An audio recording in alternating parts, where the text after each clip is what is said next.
La lutte contre l'ignorance et l'analphabétisme par les langues nationales se matérialise à travers l'écriture. En témoigne l'alphabet Adlam, un alphabet de 28 lettres dont 5 voyelles créé à Zéro-Corée dans le but de promouvoir nos langues nationales. Cet alphabet Pulaar a permis aux spécialistes d'éditer des journaux, des calendriers, des livres et plusieurs autres manuels pour repousser les frontières de l'ignorance. Mon papa était l'un de ces sages au niveau de Zéro-Corée qui lisait les lettres pour les gens qui les envoyaient.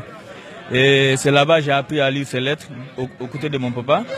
Et plus tard, je lui ai demandé un jour pourquoi est-ce qu'il y a un alphabet pour la langue Pulaar qui va nous permettre de transcrire tous les sons qui existent dans notre langue sans qu'on ait besoin de deviner.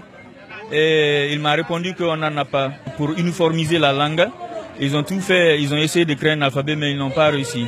Il m'a cité des noms de grandes personnalités Peul qui ont tenté mais qui n'ont pas réussi. Mais tout cela a contribué à nous motiver, à me motiver, mon frère et moi, pour s'engager dans le projet de création de l'alphabet.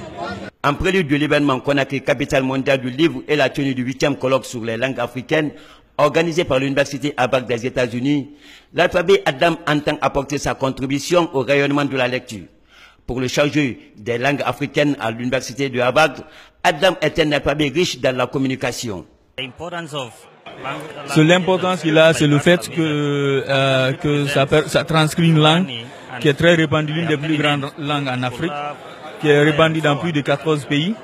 Et aussi, c'est le fait que ça permet de transcrire la langue sans qu'on ait recours à d'autres écritures, telles que le latin ou l'arabe, qui ne reproduisent pas exactement tous les sons qui existent dans la langue Peul.